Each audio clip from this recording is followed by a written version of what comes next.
Hello and welcome to Undead Gaming News, your one-stop shop for all things gaming. I'm your host Zombie, and first up this week, Ubisoft has confirmed that Project Q, the PvP battle arena game that was officially revealed in 2022 after numerous leaks, has been cancelled. This of course continues the wave of tribulations at Ubisoft that saw them cancel 3 unannounced projects and delay Skull and Bones 6 times so far, news that has seen the studio's share price cut in half over the last 6 months. Project Q though first came to light in September 2021, courtesy of a GeForce Now database leak that contained a bunch of unannounced titles, many of which have since proven to be real. Also included in the list were 4 games from Ubisoft with project codenames, such as Project Meteor, Project Orlando, Project Over, and of course Project Q. Ubisoft denounced the whole thing as speculative, but in April of 2022 more information about Project Q leaked, and at that point Ubisoft conceded, and just 2 days after that leak, they tweeted saying introducing codename Project Q, a team battle arena letting players truly own the experience. The game is in early development,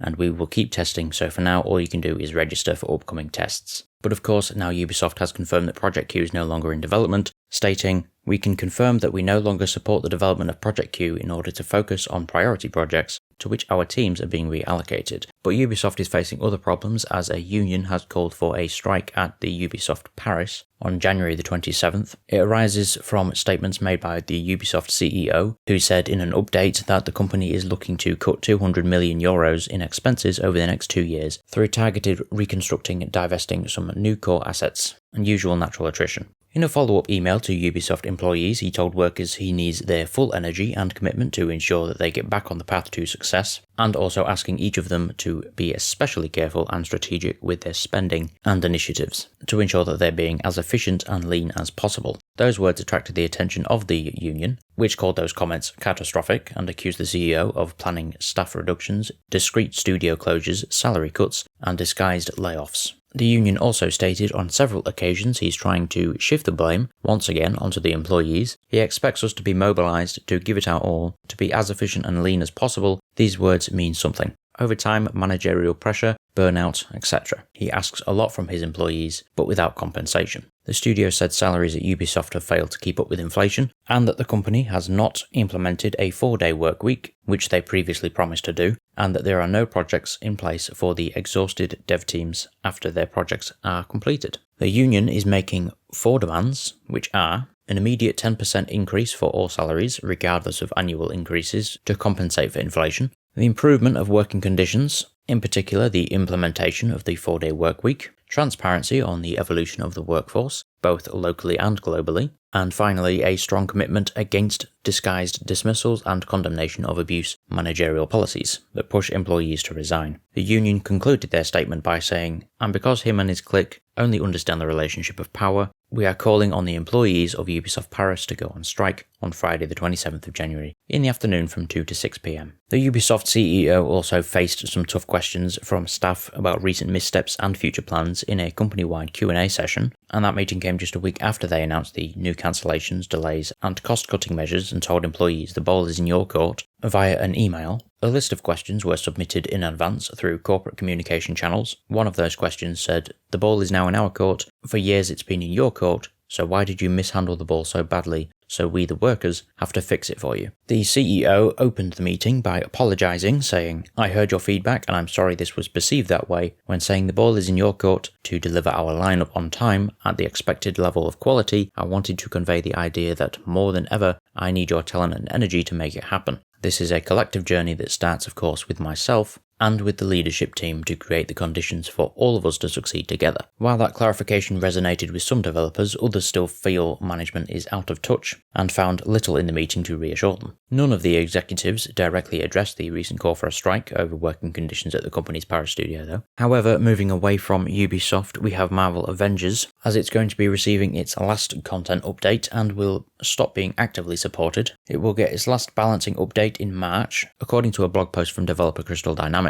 When Update 2.8 is released on March the 31st, the studio will close up the game's cosmetics marketplace and convert players' remaining credits into in-game resources. Those premium cosmetics won't be unattainable, though, because Crystal Dynamics say that they are going to give every player all of them. Every single outfit, takedown, emote, and nameplate from the marketplace, challenge cards, and shipments will all be free for all players, starting March the 31st. And then on September the 30th, official support for Marvel Avengers will end. Although that doesn't mean that it will be no longer playable, as Crystal Dynamics have stated that both single-player and multiplayer modes will remain accessible to owners after September the 30th. As a statement from Crystal Dynamics says, the changes we are making to how the game functions will ensure as long a life as possible. However, after September the 30th, 2023, we can't guarantee that we will be able to address issues that occur due to unforeseen circumstances. Marvel's Avengers will no longer be available for digital purchase as well after September the 30th. For anyone that doesn't own it, it's also expected to be removed from Xbox Game Pass as well. In other news though, the final UK box chart of 2022 has landed, and God of War Ragnarok of course ended up on top.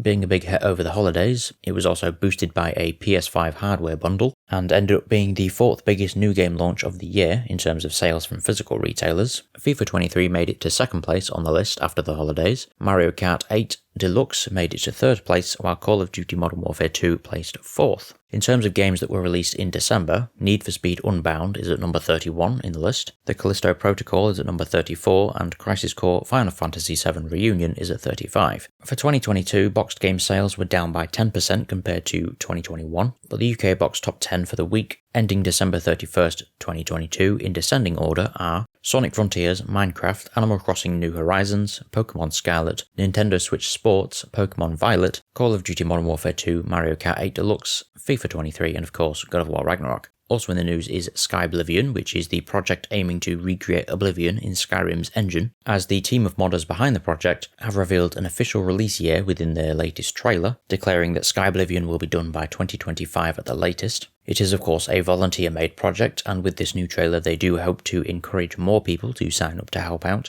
and I will leave a link to that sign-up page in the description if you're interested. Also in the news is another cancelled Duke Nukem project has been leaked. In 2010, it was announced that Interceptor Entertainment were working on a remake of Duke Nukem 3D, which had begun as a fan project, to bring it into the then modern Unreal Engine 3, and it was given Gearbox's blessing and was renamed from Duke Nukem Next Gen to Duke Nukem 3D Reloaded. A year later, the Duke remake was put on hold. Project's lead Frederick Schreiber wrote in a post that Gearbox's product manager and legal counsel had told him that the remake was getting too much attention from the press and the fans, and that they were required to pull all media related to Reloaded from their website and Facebook. They were also told not to talk about it anymore, and at the time, Duke Nukem Forever had just been released and received a poor reception. Gearbox was focusing on DLC in an attempt to save the game. When Frederick asked whether Duke Nukem 3D Reloaded would still have Gearbox's blessing to be published at a later date, he claimed he was told, "We can't tell you if we will allow the game to be released." Frederick and his friends then decided to cut their losses and move on, and the project was largely forgotten, until recently a group who previously leaked an E3 build of Duke Nukem Forever from 2001 put a build of the project from September of 2011 online. It's been labelled Test Version 0.001 and includes a handful of maps like the Hollywood Holocaust, and you can try some multiplayer with bots as well. As well as those leaks, the same group were also responsible for a leaked, cancelled 2D platformer, Duke Nukem Forever. As for the team who worked on Duke Nukem 3D Reloaded, they eventually developed a 2013 remake of Rise of the Triad, and then renamed themselves from Interceptor Entertainment to Slipgate Ironworks, and went on to co-develop Ghost Runner, and they're currently working on Phantom Fury, which is of course the sequel to Iron Fury. Frederick Schreiber, who initiated the Duke Nukem remake, became CEO of 3D Realms, which is the publisher that published Duke Nukem Forever and Iron Fury. Also in the news, we have Sony announcing yet another PS5 controller, but this time it's an accessibility controller. It's been given the title of Project Leonardo. It has a circular design and includes a kit of swappable components, including a variety of analog stick caps and buttons in different shapes and sizes to allow full customization. It also has 4 3.5mm auxiliary ports for extra accessories. Project Leonardo has been developed with the help from accessibility experts and organisations, well known for their efforts in the field, like Able Gamers, Special Effect, and Stack Up. Currently there's no word from PlayStation on when the project is set to launch though. As for our final story, over at Microsoft, they have decided to lay off 10,000 staff members as the company shifts its focus towards the future. In a public message to staff, Microsoft CEO Satya Nadella said that the decision was difficult but necessary, and is confident that Microsoft will emerge from this stronger and more competitive. It's unclear exactly which departments are being affected, but Microsoft made clear that the redundancies were a result of reprioritizing different areas of the business and that it would still be hiring in key strategic areas. The 10,000 jobs, which represent less than 5% of Microsoft workforce, will be removed by the end of the third quarter of the financial year of 2023. In the message to the staff, Satya said, "We will treat our people with dignity, respect, and act transparently. These decisions are difficult, but necessary. They are especially difficult because they impact people and people's lives, our colleagues and friends. When I think of this moment in time, the start of 2023, it's showtime for our industry and for Microsoft. As a company, our success must be aligned to the world's success. That means every one of us and every team across the company must raise the bar and perform better than the competition to deliver meaningful innovation that customers, communities, and countries can truly benefit from." And that's all we have time for this week. If you have any thoughts on anything discussed this week, please leave it in the comment section below as always, and I'll see you next week. Goodbye.